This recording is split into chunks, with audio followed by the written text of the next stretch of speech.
Speaking of Timmins is proud to present our 2014 Candidates for Council interview series.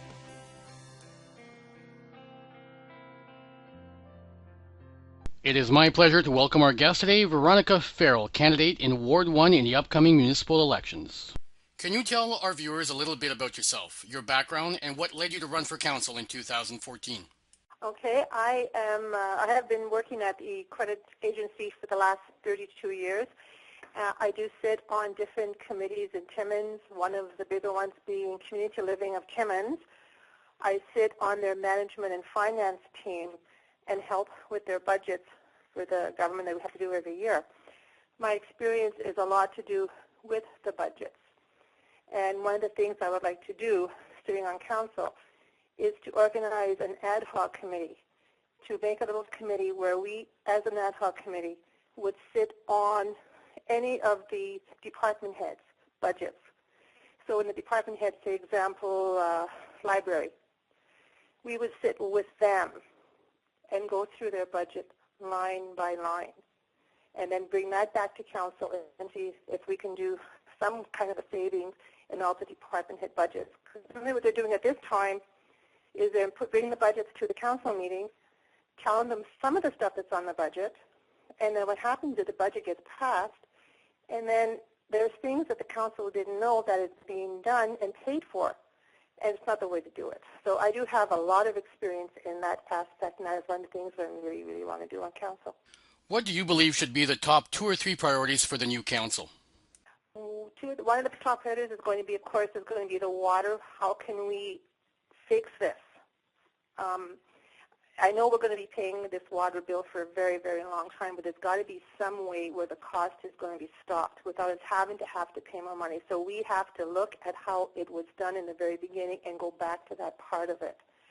The second part, again, is the strongest part, is working on the budgets, and the biggest possibility would be to put a wage freeze as well as a hiring freeze, where nobody gets a raise and there is no more hiring to be done until we can get to a budget that's going to be acceptable to everybody. If elected, what priority would you like to see addressed in Ward 5 specifically? Number one would be to see if we can have another councillor that would sit in Ward 1. This is a very, very big area and could afford to have 2 councillors running it. And the second thing I would like to maybe have a look at is the conservation of a fun park or something by the river that would attract more people to come to Timmins with that. If we can do something like they do in Sudbury, like Sudbury has Bell Park, and they have all kinds of activities that go on there. They have concerts, they have things for people, a nice walk around that people can go on. That is one of the things I would like to work on. Many candidates and taxpayers in this campaign have spoken about this being an election of change. What changes would you like to see on council and at City Hall?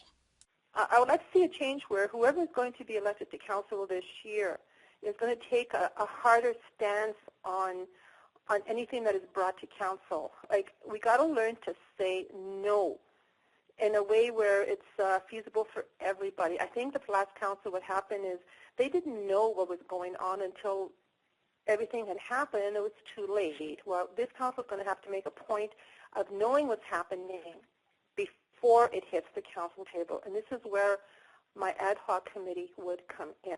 So then when a department head wants something for their department, well, it would have to come to this committee. The council and the mayor are the ones who should be running the city of Timmins, not the department heads. We should be the ones telling the department heads, no, you can't have that, find another way of doing it. You have 5 employees in this department. If you need somebody in this department, you take from there and do some shuffling. No more hiring is going to be done. No more vehicles. The city has many, many vehicles that are sitting there. Then the other department heads want a vehicle and they go out and they buy one. Use what is there. And this is the stance that is going to have to be taken. Say no and find other ways of getting it. Several Ward 1 taxpayers submitted questions to Speaking of Timmins via social media, wanting to know what you and other candidates in the ward would try to do to address the fact that many people living on the outskirts of the city pay higher taxes but do not get the same level of service as those that live in the downtown core, who often pay lower taxes. What you'd have to do is you'd have to go into each, like Kamoskosha has their own issues, Government Road has their own issues, Crafts Creek Road has their own issues. We'd have to sit with each of those different areas and ask them, what are your problems, and try and find a way to fix it for them.